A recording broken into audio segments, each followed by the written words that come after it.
So throughout human history, some of the greatest challenges that the human race have faced are illnesses and disease. From the Black Death of the 14th century to the more recent HIV and AIDS epidemic and the currently ongoing COVID-19 outbreak, these diseases have been a constant enemy to society. Today, we're going to take a look at one of these, the 1918 influenza pandemic, or more commonly known as the Spanish flu. We will discuss the origins, the 3 stages, and ultimately what impact it had on the world. Through this, we can perhaps draw comparisons to the currently ongoing COVID-19 outbreak. Anyways, as always, I'm Cameron, and let's just get started.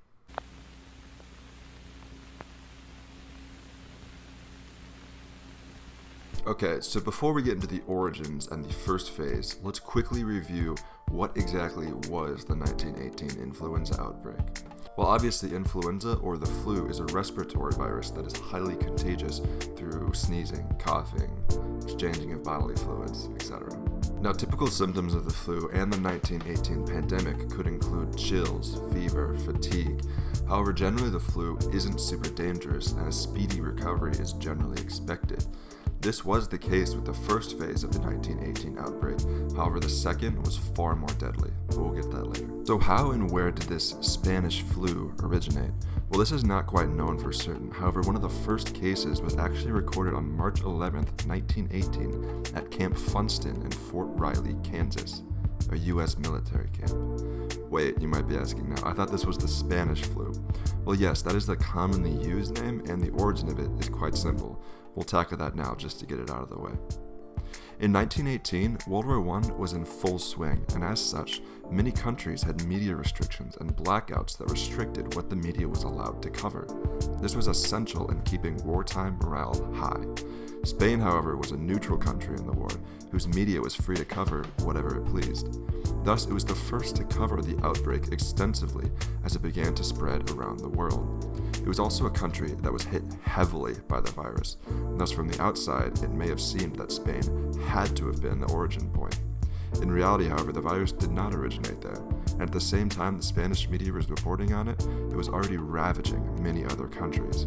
So really the name is a lie, but it seems to have stuck. So back to the origins and America. So like I said, the first recorded case was in March of 1918 at a military camp, which was honestly the worst place for this to be spreading. It spread quickly in the camp, and because hundreds of thousands of US soldiers were being shipped to Europe to fight, it was possibly transferred to Europe by infected troops that were unaware they were carrying it. This is a possible origin, of course, as the exact origins are unknown. Now this was the first phase, which was fairly mild. The infection faded during the warmer summer months, however the worst was yet to come with a vengeance in the fall of 1918.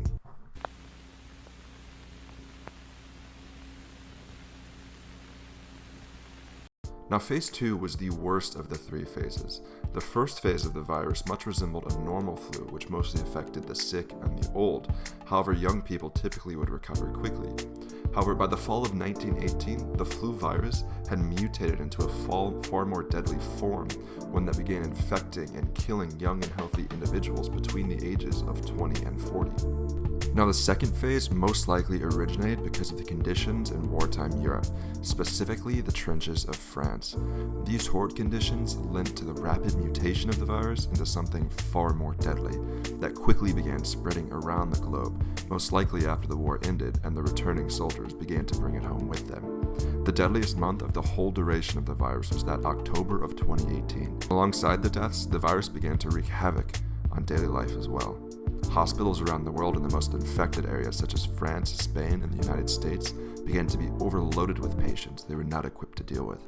Stores and factories had to be closed due to so many infected workers being unable to come to work. In total, around the world, it is estimated that around 500 million people were infected, around 25% of the world's population at that time. Now, it is key to remember that the condition and spread and mutation of this virus were almost certainly a result of the conditions of the First World War. Keep in mind, soldiers from multiple countries around the globe coming to France, mingling in the trenches in horrid conditions. Now, after the second and most deadly phase, which faded fairly quickly after its appearance, there was a third phase that occurred in the winter and spring of 1919 that lasted until that summer before it too faded away. Interestingly, the legacy of this virus isn't very well known, as it did occur off the back of World War I, one of the greatest conflicts in all of human history, and the great shaping event of that time period. So let's talk about that.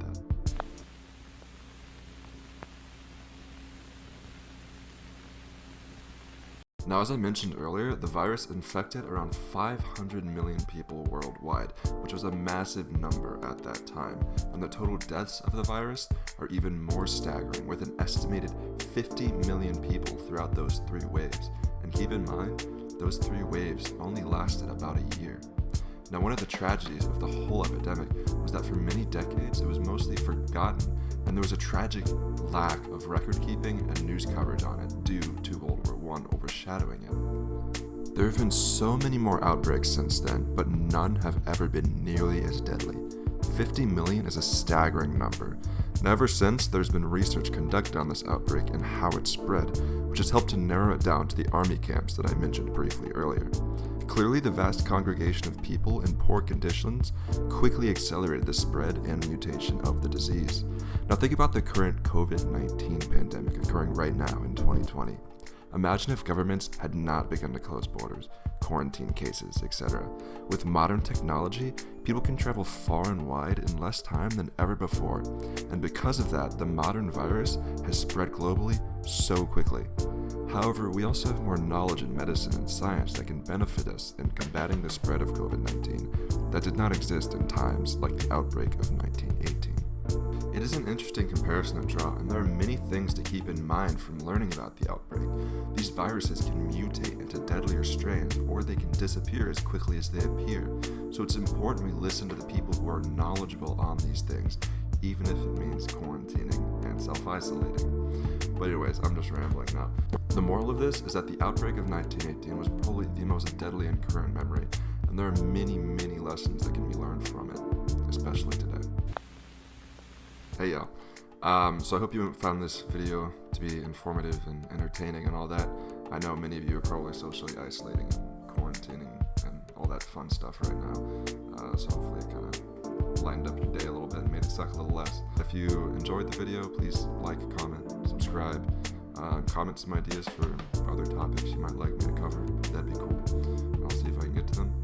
And yeah, as always, I've been Cameron, and I'll see you on the flip side.